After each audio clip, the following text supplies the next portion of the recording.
Ladies and gentlemen, I would like to say give a warm welcome to each and every one of you. And as I promised you, we have a wonderful lady in our studio today, and she's going to be talking to us about everything that has to do with women. Her name is Dion Johnson. She's a wonderful woman. She's an author. She's a business coach. She's a trainer. She's all about women. She is being called as Womanologist. It means everything that has to do with women, every aspect of a woman. Dion is the person to talk to, and she's written a wonderful book. Unfortunately, I don't have my copy here with me, but we will be showing it through the video so you can see what the book looks like. We're going to talk a little bit about the book, and I would want to encourage each and every one of you to go out and get the book because it's an amazing book. You can get it and read it and encourage yourself as a woman. Dion, you are most welcome, and thank you for joining us. I just want to read something little about you, because looking at you on LinkedIn, it says that Dion is about helping women in position of power to reclaim their sense of power, authority, and confidence so that they can show up, speak up, and shake things up. And I think I love that. Would you then, on this note, tell us a little bit about yourself? Wow. Well, I'm of Jamaican parentage. And I was born in West Country, Bristol. I'm a mum and a grandmum and I'm a woman. I'm a woman. My background is midwifery. I just found where I belonged. I found my calling in my mid-20s to be a midwife. And I absolutely grew up there, grew up understanding the power of woman. There's nothing like being alongside pregnant women who are giving birth, to really get to see up close and personal the power that is, I say, womanity. Like, we are powerful, we're incredible beings. And so that's where my education of woman really started, in being alongside these women in childbirth, having a baby of my own even, and then really getting fed up with my work as a midwife, really getting fed up with my work as in local government that I went on to. And then deciding that I needed to set up business for myself and taking the leap into entrepreneurship and trying all kinds of things, but finding myself gravitating back to womanity. And so here we are, all those years later, just really passionate, called and passionate about helping womanity to reconnect with her power and show up in the world, in her, especially the professional world, where she can make the difference that we really need her to make. Thank you. You said the word women connecting with their power. Yeah. Can you elaborate a little bit on that? Because I know some of our listeners and some of our viewers do not really understand that they possess some power, that God is giving them some God-given power. And one of the things that people hear when I do this leadership conversation and my leadership teaching over and over and over again is God created us, and God says, go and rule, subdue, and govern. So yeah. And then God made them man and woman. It was not just man, it was woman as well. So yeah. How can you talk to a female listener today and talk about power? Yeah, when we go back to that Genesis story, I mean, it's such a powerful story. And I've really delved into it, especially in the writing of my book. Like, I went there with Genesis, and I prayed and talked to God about, what is he saying in this text? And what I see is that God creating humans. Adam means human, mankind. God created mankind, and he thought it was good. But something about Adam in the east side of in the Garden of Eden, something about Adam having rulership by himself. He told Adam to have dominion in that garden. I paraphrase. I imagine God saying, you know, Adam, everything in this place is yours. You, whatever you call it is. You know, Stands, yeah. you rule, you reign. I put everything here for you. I created this before you, for you. I say, you take care of it. Another scripture says that, and there was no rain because there was no man to till the land. So it was like Adam's to till, to dress, to look after, to lead, to call things, to rule, to reign. It was Adam's. And something stopped looking good when man was ruling by himself. Absolutely. Something was incomplete, something was missing when man ruled, led by himself. And God's solution to that was Eve. God's solution to that dilemma of man ruling by himself was Eve, was woman. Yeah. This is like very powerful. Because he presented Eve and said, here you go. Not to be under him, but to be beside him in the leadership of the domain. For me, this is a confirmation. This is a revelation that woman was necessary. Her power was necessary for the well-being of the domain. Yeah. You see, and what for the continuity, for the domain to even continue and flourish and be what it was meant to be. And God would have it that nothing would come into this place of humanity. Nothing would come in except through her womb. It would come through her. It would come through humanity. This is very powerful positioning. Like, this is not an afterthought. This is not. This is innovation at its finest. I like to say God was the first innovator. He created mankind and realized that mankind couldn't manage without womanity. Yeah, womanity was required. So this is powerful stuff.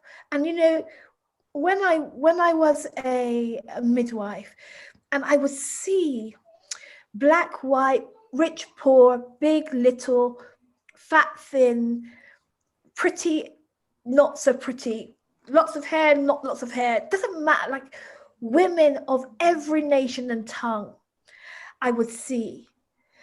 And though very different in many ways, there was this quality that I call womanity. And it's really hard to put into words. But as you see women travailing in pain, there's this beauty that's undeniable. As you see women being called into the battle that's labor, there is this strength and resilience.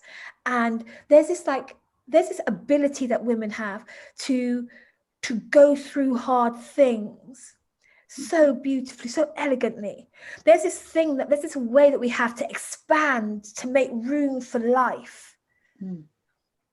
There's this fierce, this ferocity that we have when push comes to shove, when the rubber hits the road, when the brown stuff hits the fan. Like, there's this strength that I saw, woman after woman, rich, poor, black, white, tall, short, like just this power that I saw firsthand, worked with, you know, I was privy to. That's not a mistake. That power is not a mistake. But I also know our history. And I know that we have been burned at the stake. We've been scrutinized. We've been treated as chattel. We've been put to be less than. We've been called second rate. We've been dismissed. We've been discarded. We've been abused. We've been misused. We've been told we're second rate. historically and collectively, we have a harrowing history that's lasted centuries. It's affected the way that we've connected with that power. It's affected the way that we see ourselves. It's affected the way that we show up in our light. You know, we've gone through so much collectively as humanity. We've gone through so much historically that it is affecting the way that we see ourselves. And each of us have stories that the history of our collective history is playing out in our individual stories. So I work with women in senior leadership. My clients are CEOs, directors, heads, strategic leads in organizations and industries.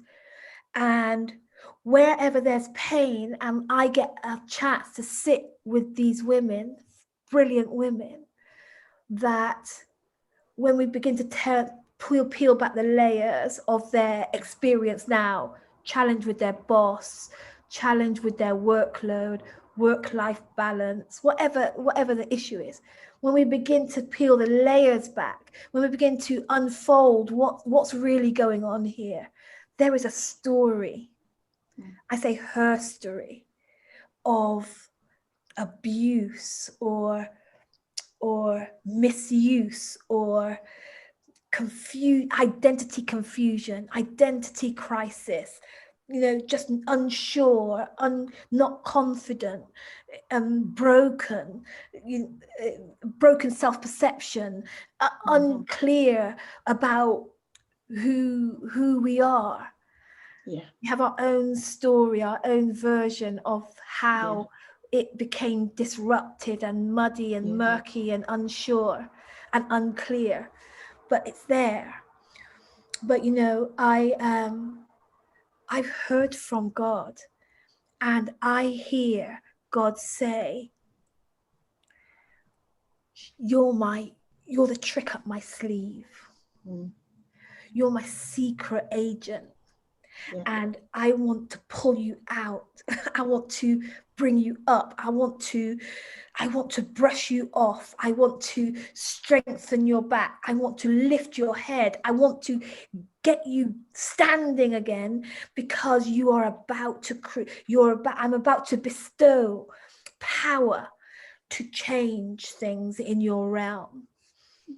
I'm about to bestow a surge. I see a surge of power for those of us that will, despite our stories, despite our pain, despite the difficulty, despite how busy we are, that will say, you know what? The world is in trouble and I don't know how. I don't know if I'm qualified. I don't know what it looks like. I don't know how I will do this, but I am going to find a way to be part of the solution.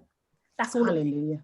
I'm going to find a way. I'm going to find a way to use what I have, my gifts, my talents, my experiences, my knowledge, my positioning, to speak up, to shake things the hell up, to show up for real, to show up in my power. That's all it takes, a yes. And then I believe that there is a wave, a surge of power coming that's going to show humanity off, that's going to show us off, that will once again be revered as an answer in the earth. Oh gosh, that is so powerful. And like you're saying, in as much as we don't know and believe and trust that we've got the power in the inside of us, God already gave it to us.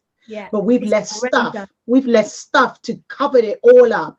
And so you don't believe that you are capable. But as you said, we've got to show up. This is the season. If there was any season to show up, this is the season to show up. If there's any season where you've got to step up, this is the season that you've got to step up. If there's any season where you've got to say, God, empower me and let me be a voice, this is the season for you to step up. But then it starts with yourself. It starts with you. It starts with you. You've got to look at you. You've got to say, enough is enough. You've got to say, I will not take this anymore. You've got to say, we're not going to be beat down, broke down, ignored, disrespected, silenced. We are going to step up and we are going to do that which we were called to do. And as you rightfully said, Eve was created to come and help Adam. She was not created as one of the animals. usually the last edition of anything is usually the best of all the editions, isn't it? It's innovation, right? It's the best. It's the best edition. So, oh God, I love that. I love that word. You know There's what you something were else. saying just now, just before we go on, but just in terms of this power that we don't believe in, power requires a demand. So there needs to be a demand. So over the years, I've read stories and heard stories about women who do incredible things. So in part of the research for my book, I came across several stories of women who would lift cars, lift trucks off their child. So supernatural strength would come because their child got hit over with a car, and they bodily lifted the car off their child. Or you'd see a woman who earthquake and everything's falling, and she would make herself a bridge over her babies and let the thing fall on her but not the child, and somehow they would all rise back up again. You see, I've seen these stories of when power is demanded, it just shows up. See, imagine if those women said, but I don't have the muscles to lift a car. I don't have what it takes. Like I'm too small to withstand all of this debris. I don't have what it takes physically. It's impossible. Yeah. But these women, story after story, they didn't have those thoughts. They weren't thinking. They saw their child in need and they went. And they didn't know what they were going to do when they get there. They just knew they needed to go, and it was urgent. They needed to do something, and the strength and the power came. And this is a very powerful picture of what is in store for us if we just apply ourselves. Yeah. If we just stop talking ourselves out of giving it a go, standing up, grabbing that mic, writing that book, speaking that word, challenging that thing. Like, the power comes. Yeah. We've got to place a demand on God. Yeah. God is there. Many of us are waiting for God, but God is always waiting for us. Yeah. And you've got to be ready to place that demand on God and say, God, I am ready. And the sad thing is, many of us have received prophecies. We've received promises from God. We've been told over and over and over again. Yeah. But we are just looking at your current circumstance. You are just too terrified to do something. Many of us are waiting that, oh, God is going to show up in a particular way, but God is waiting on you. If you can rise up from that or one thing, take that one step of faith, you begin to realize, oh, actually, it's not that hard after all. Oh, God has indeed is with me. God is going to see you through. And I think that if you take nothing away today, somebody that's listening to the two of us, know that you've got the power on the inside of you. Even if you don't feel that power now, just take the first step. Take the first step of faith, and God is going to show up. God is waiting for you to move, and he will begin to move. I mean, I like to use myself as an example. Again, I started this prayer movement and whole ministry in a different dimension as it is now, just last year. Early last year, because I felt there's a crisis, the world is experiencing a pandemic. God, what can I do? And God says, start a prayer movement. And I just started it as a prayer movement. A little bit, that was what it was.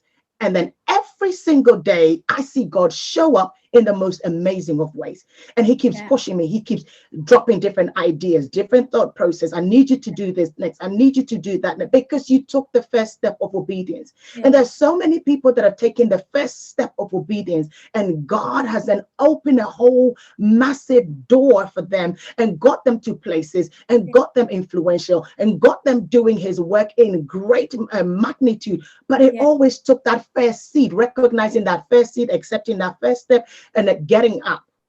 Yeah, and I think that sometimes in Christendom, we're petrified of our Father. We're petrified. We're like the man with the one talent, and we lie on God. We make him so wicked. So we're so afraid to get it wrong. we're so afraid to step out of his will. And this is something that is not, we don't think this way by accident. It's a preached thing. Like we're often, the system, churchianity is a system that instills fear. It instills fear in the step, in stepping out, in stepping up, in standing up, in speaking up. We're so afraid of getting it wrong, that like our dad's going to beat us, or we're going to miss him, or he's going to lock us up or send us to hell. You know, like we've so misunderstood the love of God and his heart to and the grace. The grace, the love for the world. Well, we've just so misunderstood it. So what I find in church is gifted, talented, powerful people petrified of taking a step, petrified of putting their head above the parapet, or starting that thing, or speaking that thing. Like we're afraid of getting it wrong. Yeah. But, you know, he's so loving. He is. He is. Such a loving God. He is. And I think that I like the whole thing you're saying about the culture of church, because church has a culture. Some of the traditions and some of the structures and some of the systems of church can keep you locked in, I mean, which is what Jesus came to do away with when he was talking to the Pharisees and the Sadducees. And I think, yes, sermons are preached. Other leaders, spiritual leaders, will make you feel in a particular way. They might paint a picture of God in a particular way, but sometimes I blame the people. Because the Bible says, for lack of knowledge, my people perish. Absolutely. And a lot of us want to play church and not want to have a relationship.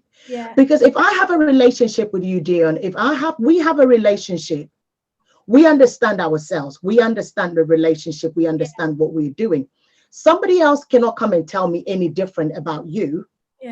Or you any different about me, because we have a relationship. We understand each other. You've experienced me and I have experienced you. And that is all what God is looking for. He's all about the relationship with us. But a lot of us have gone into religion, which is full of systems, legalism, traditions and stuff. And that is what we are taking our doctrine from. So then whatever they tell you is what you do, because you don't have a relationship. You don't have a personal connection. And so people, I mean, listeners that are listening to us, one of the best ways, I know this has gone into Christianity, but both of us, our base is God. Our base of everything that we do is the Bible. Know the Bible for yourself.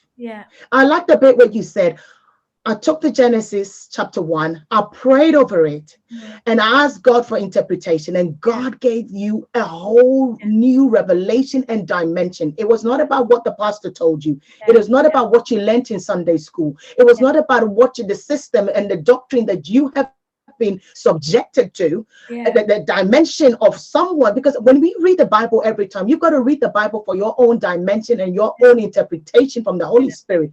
That is why Jesus, or God, gave the Holy Spirit to each and every one of us, and not to one person. So I think you said something really, really, really powerful. People develop a relationship with God, get to know him, how kind he is, how his grace is sufficient for each and every one of us, how even before you sinned, God had already forgiven you, and some of the mistakes that you will make in life, God will allow them, because it is out of those mistakes that you will become a better person. Sometimes it is out of the very mistakes that you become an expert in what you were doing. Yeah, for sure. For sure. One of the things that I noticed that you are passionate about is human rights, inequalities in society, and racism. Would you elaborate a little bit about where all of this sparked from, or why you're so passionate about it? You know, it's such a revelation to me, because so I've been in business for a while now. I told you, you know, after leaving midwifery and local government for a short while, I went straight into entrepreneurship. And I believe in the coaching process. So I've always invested heavily in my development. So I had several coaches who would say to me, Dion, you should write a book. a book is a really good business move, a really good business move. So I listened. They said, about women, about leadership, and about personal development. Those three are like constant themes from throughout my life. So these are things that I know about. These are my area. So I thought, how difficult could this be? How hard could this be? Of course, I'll just write a book. So they told me, just bang it out. It doesn't have to be War and Peace. You could just bang, bang, bang. Just get something out, because any book, basically what the gurus are saying is any book will open doors for you to speak. It will help you to, it's like a business card. It's like a big business card. So I sat down to just bang this book out and realized very quickly into the process that this was not, like, I was not being called to bang, bang, bang out any old thing. Yeah. That there was a message that was in my back. I was pregnant with a message, and I had to allow that message to develop, and I had to birth that message in an excellent fashion onto the pages of this book. And it challenged me so deeply. I was so shocked when inequality and injustice and racism was coming out. I wasn't comfortable with that, because before this, I spoke about women and leadership and personal development. I never spoke about inequality. I never spoke about injustice. I never spoke about racism or anything like that. I spoke about women's development. So when I'm sitting and writing the book now, and inequality and injustice keeps vying for, I wrestled so hard, because I didn't feel qualified to speak about this. I'm not a social scientist. I'm not an academic. I really, all of my insecurities came up. I thought, I don't have anything to say. I don't know why this is coming up. I wrestled with it.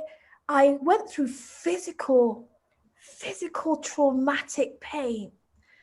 Sometimes I would find myself curled up in a ball, just crying, God, I can't do this. I can't do it.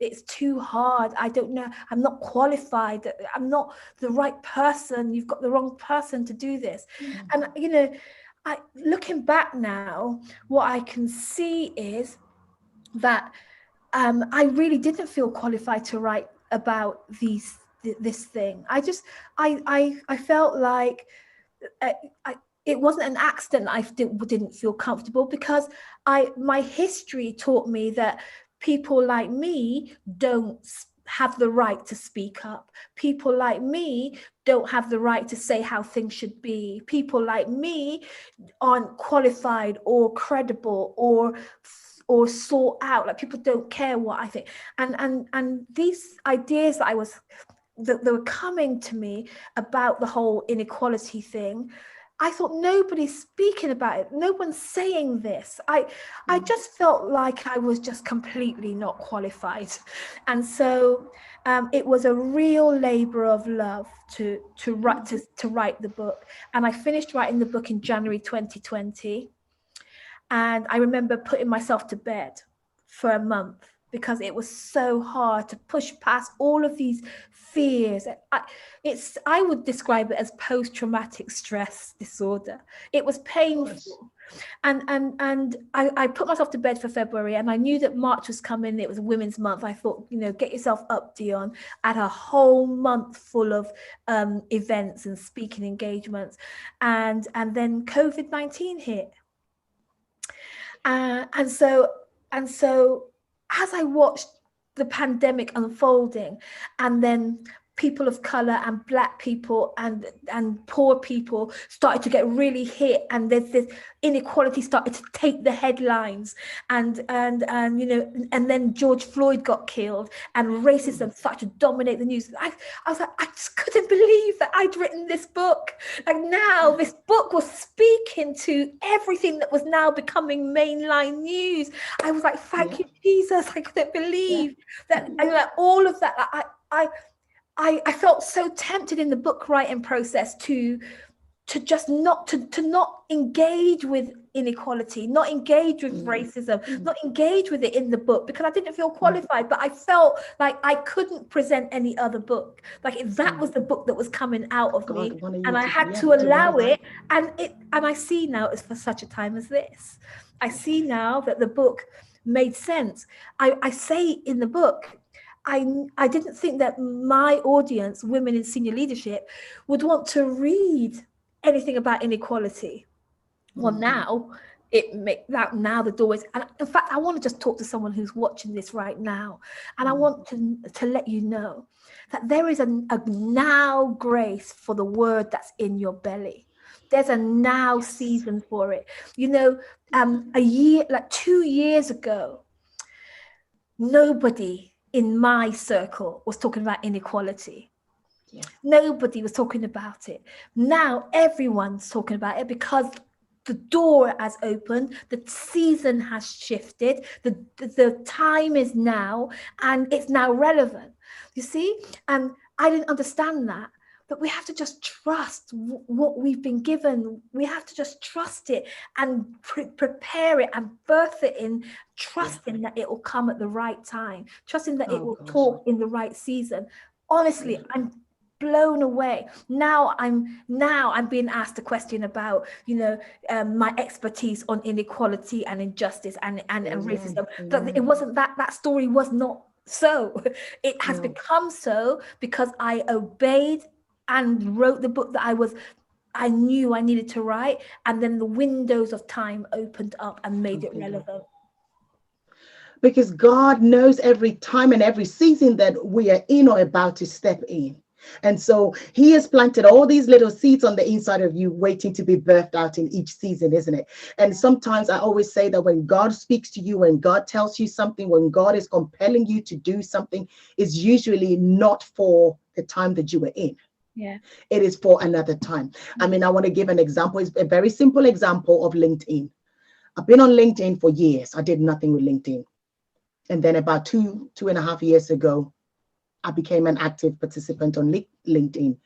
And the amount of people that I managed to interact with, the amount of people that I managed to communicate with, the amount of people that would comment and follow me, and the friendships that I made, I now look at it and I'm like, wow, God, it was for this season. It was for this time, because the time is coming when I needed a particular group of resource to be able to continue to do the kind of things that I'm meant to be doing. The voice that I've got to create a platform where we can share our voices, and it is for this time. So everything that God will call you to do at a particular time, we have to just get up and say, yes, Lord. I mean, I keep saying that we as children of God should show up at his gate every morning and say, God, what are we doing today?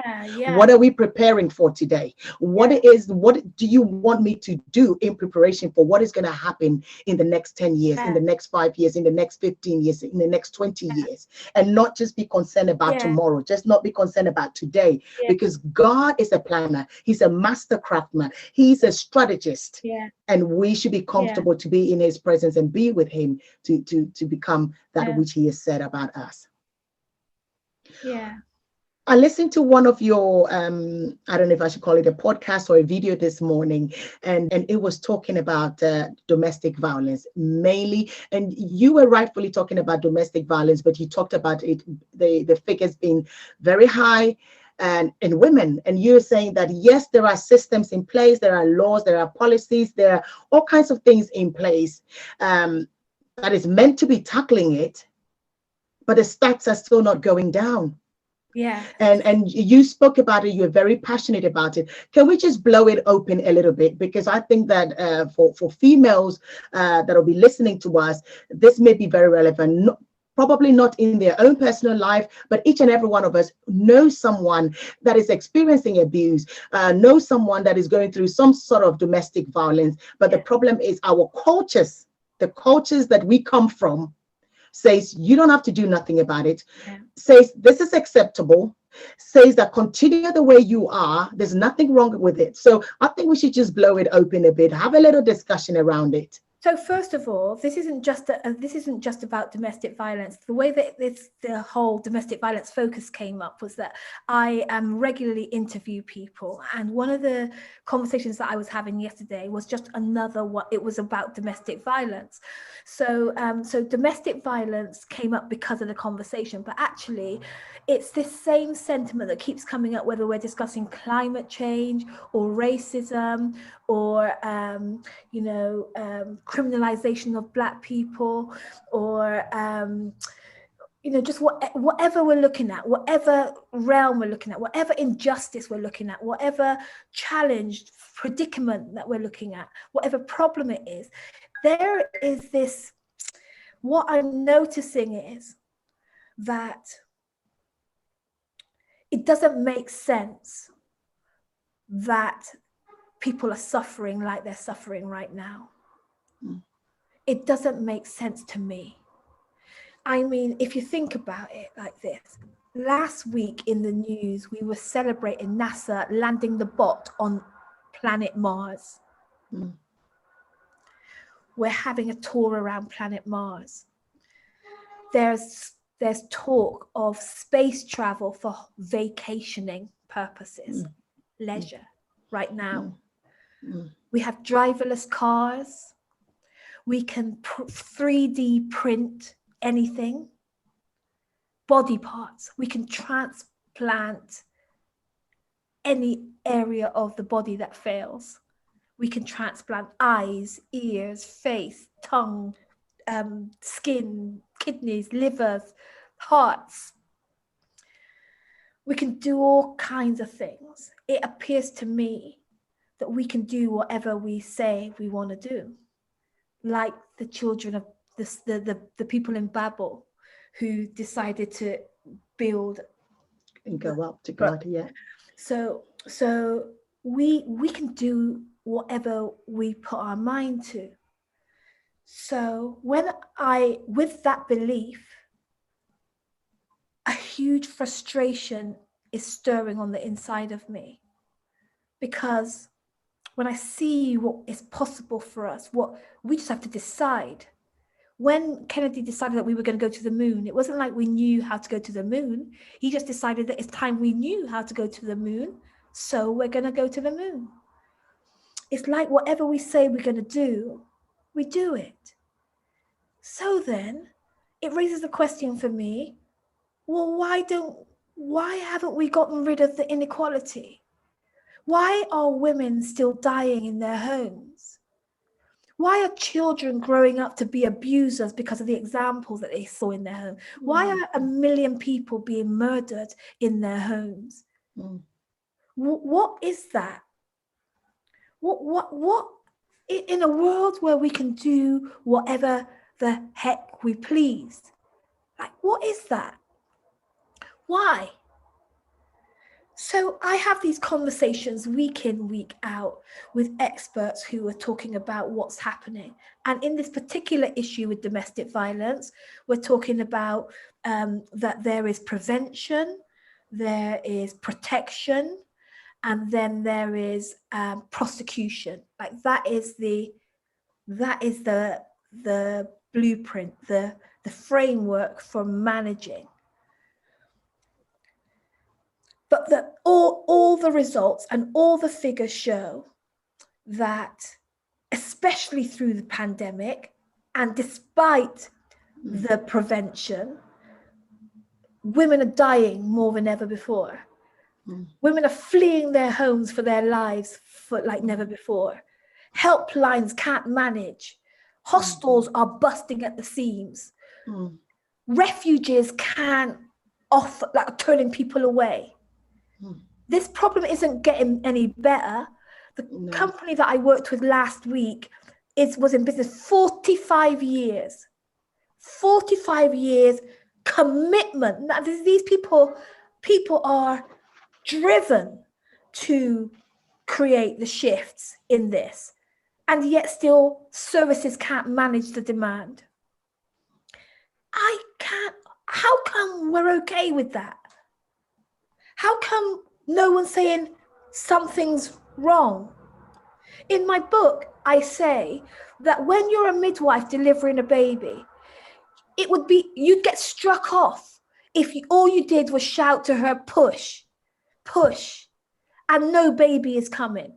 If you're starting push to a woman and she's pushing till her neck strings popping out and no baby is coming, after a while, any midwife will have to think to herself, well, where's this baby? What's happening? Can the baby fit? Does the woman need to move position? Yeah. Is there a cut necessary? Does she need cesarean? What's going on? Yeah. So I'm wondering, how come no one's asking? Why is this? Why are the services not able to manage the demand? How come the demand is growing when we have prevention, when we have protection, and when we have prosecution? What's going on?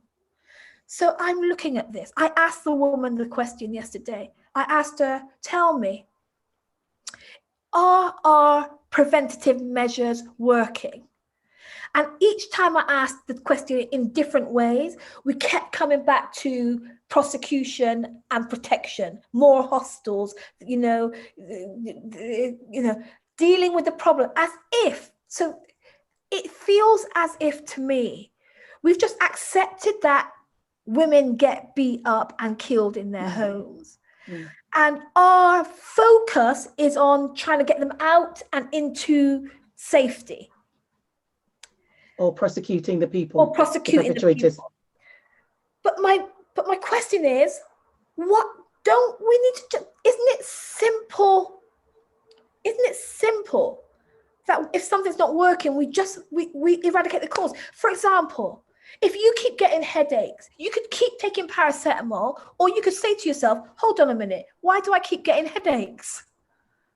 It would be irresponsible to just keep popping the pills to deal with the symptom. Yeah. When we don't know, is there a tumor there? Yeah. Are you having a stroke? Is there blood clot? Is there some kind of problem with your neurological systems? Like, it's irresponsible to not be asking what is causing this. Yeah. But in my conversations that I'm having regularly with these experts, and I speak to some incredible people, what I realize is that the world is not used to wanting to jump and find the root of an issue. No, they want to patch it up. We're not.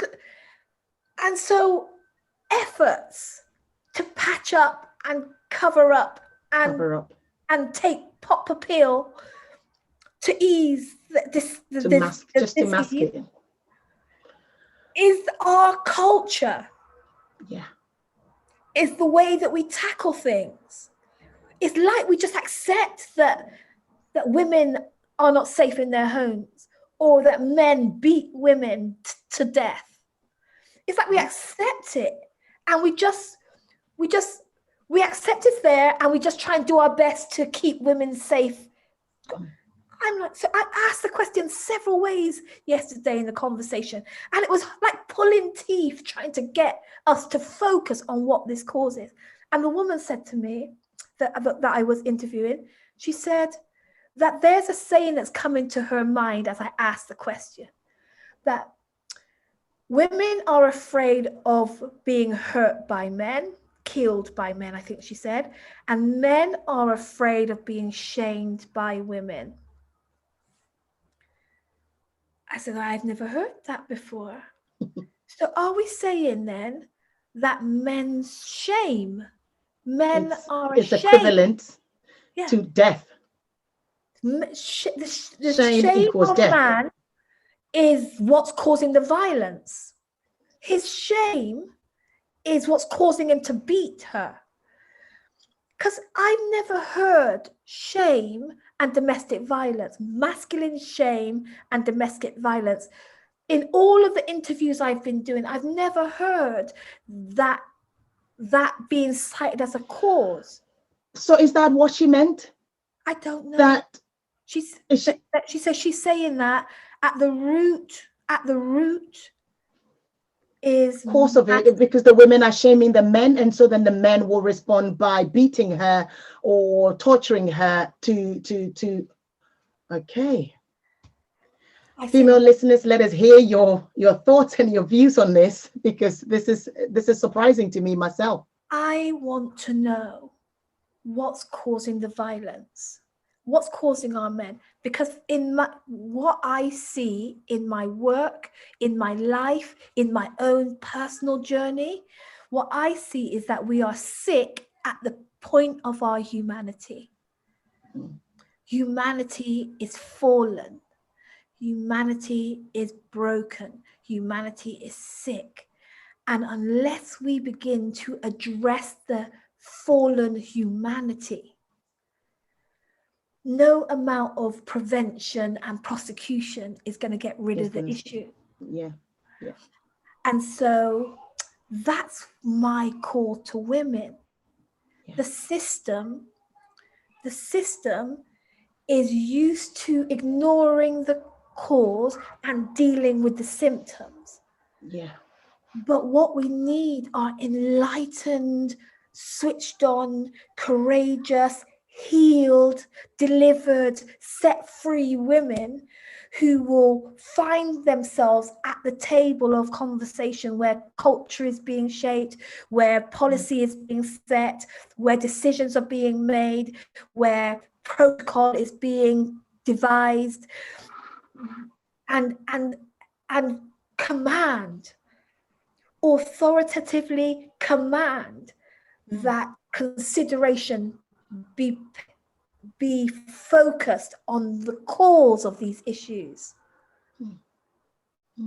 That's the kind of voice that we need in these high-level discussions. Yeah. Because it's not rocket science. No. When I was working in local government, my area, I was a director of a program that was seeking to reduce high rates of teenage pregnancy and sexual ill health. And the way that the government proposed to do this was to dish out condoms, open up sexual health centers so people could be screened and so on. But in my heart, I knew that I had a teenage daughter at home. I had a sexual health program in my home. Yeah. And it wasn't about contraception or sexual education. It was about education, and it was about love. It was about messaging. It was about role modeling. It was about teaching the truth and the way and the life and the light. This was my strategy in my house, and in my work, where I had responsibility for the kids of the region. The conversation was about sexual health clinics. The conversation was about condoms and coils and sex education. And therein lay my dilemma. What I knew in my heart was right. If we really want to see a shift in the sexual health of our young people, and the sound, the narrative in that space, I didn't have what it took to stand up and say there's another way. I didn't have what it took to challenge the status quo and say we're only creating a rod for our children's backs if we do this. I was in position. I was the director. I was the woman at the top.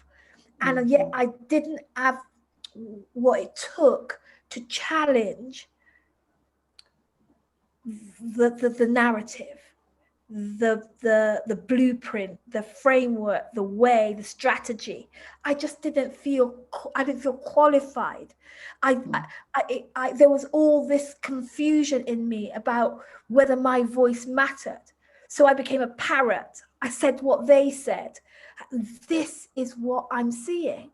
This is what I'm seeing is our experience as women. We know it's not right. We've got different strategies in our home, but we go to these places and we allow the narrative we write the same end of year report every year. We see the problems getting worse. We see children leaving, can't read and write. We see children getting pregnant at 14. We see this problem, that problem, this problem, that problem. And we in our hearts we have ideas, in our hearts we have solution, in our bellies we know a different way, but we think it's not, we don't want to bring it to the high level. We're just glad to be, like, we're just thinking, I'm just glad that they let me in. Yeah, I think essentially you were saying that we should be the change that we want to see. It's not going to be easy. Yeah. It's going to be a rough ride. We need to prepare to be the influencers of that change. Yes, so of that change. Because it's not welcome. Yeah. It's not like people are going, oh, we really want to find out how to do this. It's not like people are, it's not like the institution, the system is saying, we're going to the moon. I don't know how, but we're going. Yeah, no, it's not that. They're not saying that. The system's not saying that. So for us to bring the system to a place of wanting our wisdom, that's not going to happen. But we have to get ready for that. Yeah. And that's the work that I'm involved in right now. I'm involved in helping us to get ready to bring new paradigms, new ideas, new insights to our positions of power. So we're not just nodding parrots. We're not just tribal nodders. We're not just group thinkers. That we now are influencers in our own right, clear about our authority to bring new ideas, new insights, and skilled to do it elegantly. So that we're not just pissing people off the whole time, that we're not just getting people's backs up the whole time, but that we are influencers, powerful influencers that create the kind of change like we've seen happen in history when somebody says, no more of this, not on my watch. That's great. This leads me to a question, and I think you've already touched on it a bit. How has your relationship with God impacted your journey and impacted your whole leadership journey, where you are going and where you see yourself? How has your relationship with God helped you to define all of this, or classify this, or continues to propel you on the mission that you are on? There's just, it's almost inconsistent. Like, I don't know where I would be without. I don't know.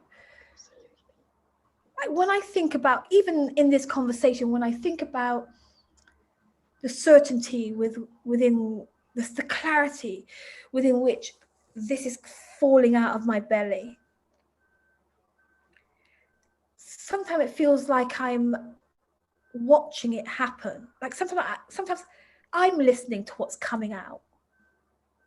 There's a scripture that talks about the well, out of your belly shall flow rivers of living water. Like, I'm experiencing this. I'm experiencing it. I'm experiencing the power that has come out of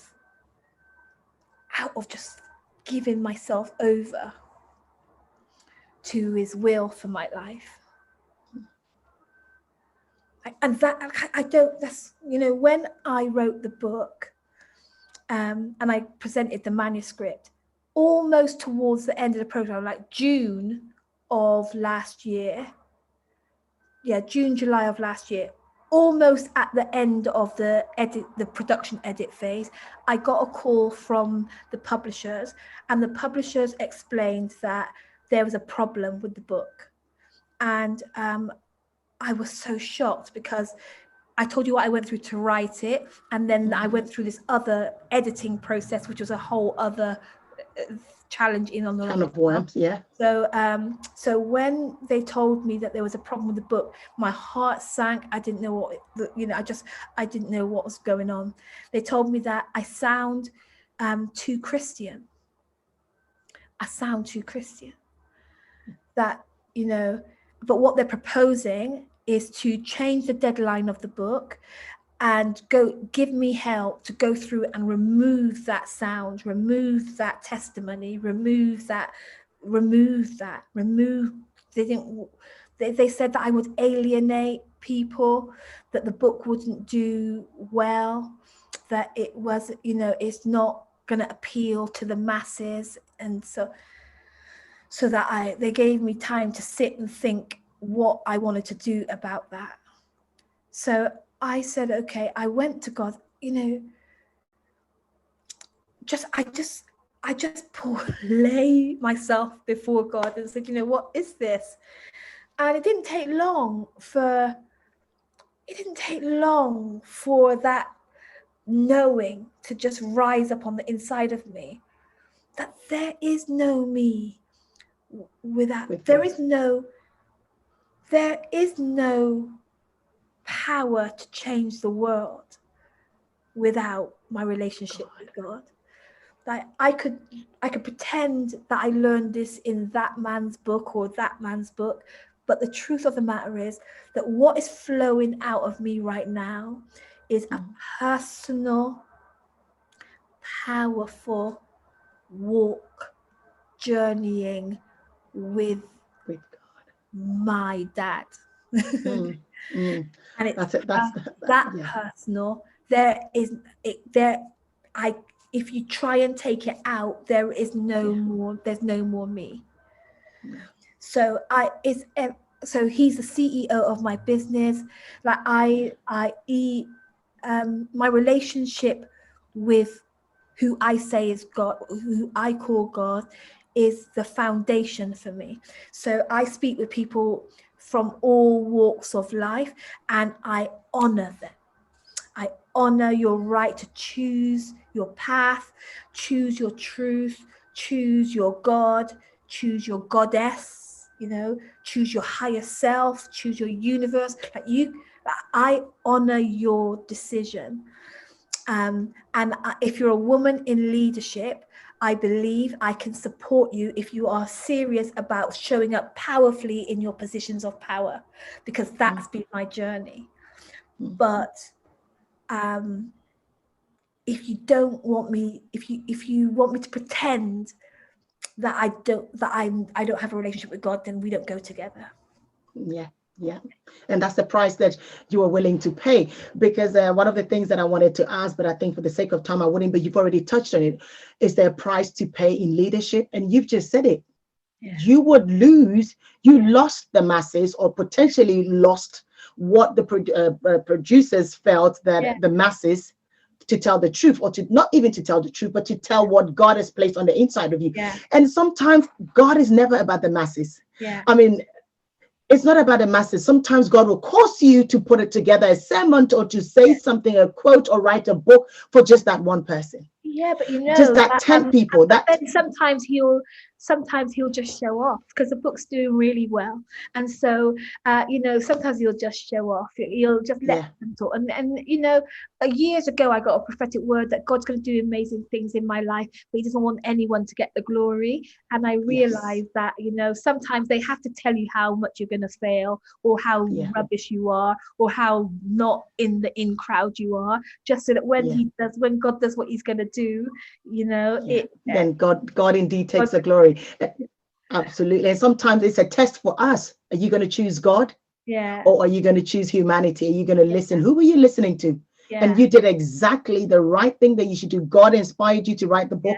That's not how you set out to write that particular book. He inspired you. He got you to tackle difficulties and to write that book. And because He knew that you were stepping into a pandemic, this book is going to come out in a period of pandemic. People are traumatized. People are experiencing all manners of difficulties. And that is the book that I want them to have. And yet you've got this person who does not know the will of God for you, doesn't know the plan of God for the universe, doesn't know what God is doing in the earth realm, doesn't know what God wants to shift and who God wants to pivot. They're telling you, do it this way. And to be obedient in the face of these kind of challenges, I think it's just amazing. I mean, honestly, it was it was breathtaking. But it put everything into perspective. It put the whole journey that I'd been on in perspective. I realized that I had to make my election sure. I had to decide, and there is no me without this God. Thank you. You said the book is celebrating women in general, a call to celebrate one another. And I just wanted you to give us a brief recap about what the book, I know you said it's celebrating women. What can people expect when they get the book? We're going to put it on the screen so people can reach out for the book themselves and read it. What would you say about it yourself? In 2013, God told me that that women were to prepare. Women were to prepare because a time was coming that when the world would need womanity, the world would need her like never before. And I didn't know that was in 2013. I thought it was my words, so I started to prepare. But what I realized is in the writing of the book that the prophecy is for womanity now in this time, and the pandemic is just the beginning, but the world really needs womanity. So the book is a call to women to prepare to be powerfully influential wherever they are in their realm. I speak to women in senior leadership because that's who I work with, but the book is for womanity, whether you're leading in your home, your church, your community, wherever it is that you're leading. That's what the book is about. And it's also a call for us to uproot inequality, injustice, race, all the isms that are operating in marketplace systems. And it has those two elements. And the way that I suggest we do all of this is we heal, we get our head straight, we clean up our belief systems, and we develop our hooks, our message, our insights, our ideas. We package them, we get ready to deliver them with power through developing habits. So that's what the book is about. Oh, great. Thank you ever so much. We've come to an end, but one of the things that I do is I give a leader a few words, take one of them, and what that means to you. So for you today, I've got humility, I've got gratitude, and I've got passion. Which word would you choose? And just elaborate what it means to you. Well, passion is definitely a word that I resonate with. So I don't have to try too hard for people to call me passionate. This message is in my bones, like Jeremiah said. It's shut up in my bones. So if I open my mouth, somebody in the room is going to tell me about my passion, because it's just, this is real for me. This work and this message is real for me. And so I'll use my dying breath to bring it. Yeah. And I think we're just going to end on the note that if God has caused you, or you're passionate about something, you've got to work with it. You've got to run with it. Let us see the passion. People are passionate about stuff, but they hide it. So if you're passionate about it and God has placed something, find yourself doing what you're passionate about. Not necessarily that what's going to fetch you the most money, not necessarily what is popular, but find what you're passionate about, and that is what God has called you into.